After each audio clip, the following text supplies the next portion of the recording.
सोचो कि आपने एक कैब बुक की है और उसके लिए काफ़ी देर वेट करने के बाद अचानक से आपको मैसेज आता है कि आपकी कैब कैंसिल हो गई है, या फिर ऊबर कंफर्म हो जाए तो भी सिर्फ 10 किलोमीटर से भी कम की राइड के लिए ऊबर का बिल 1000 से भी ज़्यादा आ जाता है। अमरेंद्र सिंह, जो कि एक फाइनेंस के प्रोफेशनल हैं, वो ये कहते हैं कि वो रोज़ अपने काम के लिए 40 किलोमीटर से ज़्यादा अप डाउन करने को तैयार हैं, सिर्फ इसलिए क्योंकि उनकी ऊबर टाइम पे नहीं आती। एक लोकल कैब सर्विस के ड्राइवर से एक इंटरव्यू में जब पूछा गया तो उन्होंने ये बताया, दिन में 12 से 14 घंटे काम करने के बाद भी वो मुश्किल से महीने का सिर्फ 20,000 रुपये बचा पाते हैं।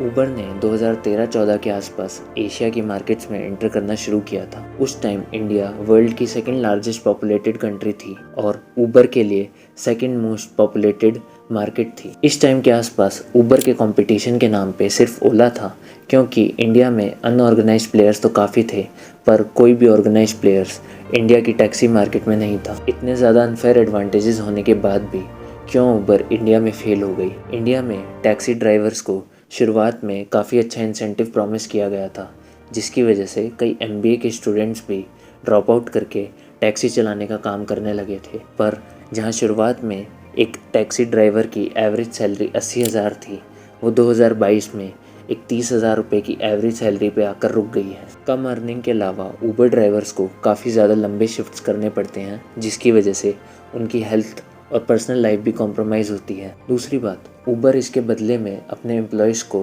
हेल्थ और लाइफ इंश्योरेंस भी ऑफ़र नहीं करता, जिससे कि उन्हें एक सिक्योरिटी फील हो। किसी भी ड्राइवर की अर्निंग कम होने से ड्राइवर सेटिस्फैक्शन पर काफ़ी फ़र्क पड़ता है।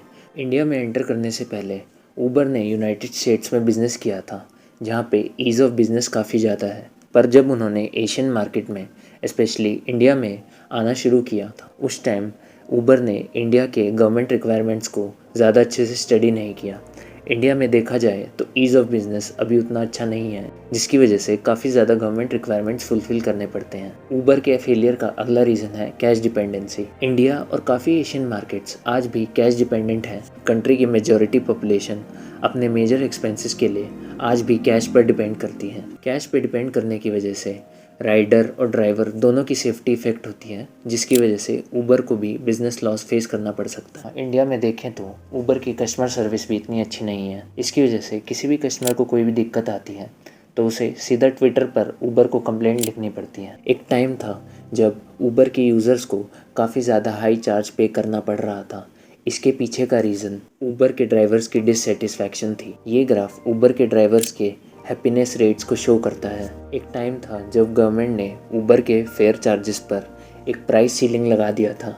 इस प्राइस सीलिंग की वजह से जितने भी ड्राइवर्स थे वो अपने पोटेंशियल कस्टमर्स को अपनी सर्विसेज ऑफर करना बंद कर चुके थे, क्योंकि किसी भी एक हाई पेइंग कस्टमर से एक ड्राइवर एक लिमिटेड अमाउंट तक चार्ज कर सकता था, जिससे एक ड्राइवर की अपॉर्चुनिटी कॉस्ट काफ़ी कम रह जाती थी। जब तक प्राइस सीलिंग नहीं थी तब तक कोई भी ड्राइवर एक हाई पेइंग कस्टमर के लिए सर्विस ऑफर करने को रेडी होता था। पर प्राइस सीलिंग लगने की वजह से मार्केट में एक डिसबैलेंस क्रिएट हो गया था, जिसकी वजह से ऊबर का बिज़नेस काफ़ी ज़्यादा इम्पैक्ट हुआ। बीच में कई बार ये न्यूज़ भी आई कि ऊबर में राइडर्स की सेफ्टी को ध्यान से नहीं देखा जाता है। ना ही ऊबर के पास अपना कोई एक सेफ्टी मैप सिस्टम है और ना ही ऊबर इंडिया में प्रॉपर सेफ्टी मेजर्स कंडक्ट करता है, जिससे किसी भी सर्विस टेकर की सेफ्टी इंश्योर हो सके। अमेरिका में एक अल्टीमेटली सक्सेसफुल कंपनी होने के बावजूद भी ऊबर इंडिया में फेल हो गया। इस केस स्टडी से हम 3 मेजर लेसन सीख सकते हैं। सबसे पहला लेसन है प्ले फेयर।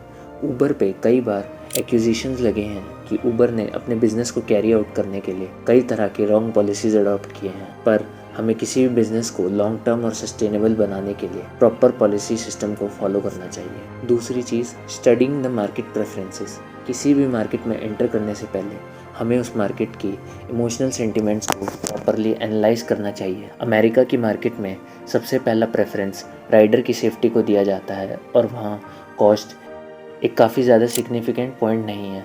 पर अगर हम इंडिया और बाकी एशियन मार्केट्स की बात करें तो वहाँ कॉस्ट एक बहुत ही ज़्यादा सिग्निफिकेंट मेजर बन जाता है, जिसकी वजह से ऊबर अमेरिका और इंडिया में एक टाइम पर सेम फेयर चार्ज, जहाँ अमेरिका में ऊबर राइडर्स को एक प्रॉपर सेफ्टी दी जाती है, वहीं इंडिया में ऊबर की तरफ से ऐसा कोई भी प्रोविज़न नहीं है, जिसकी वजह से कोई भी राइडर ऊबर में ट्रैवल करते हुए सेफ फील नहीं करता। इन्हीं रीजंस की वजह से ऊबर इंडिया में फेल हो गया।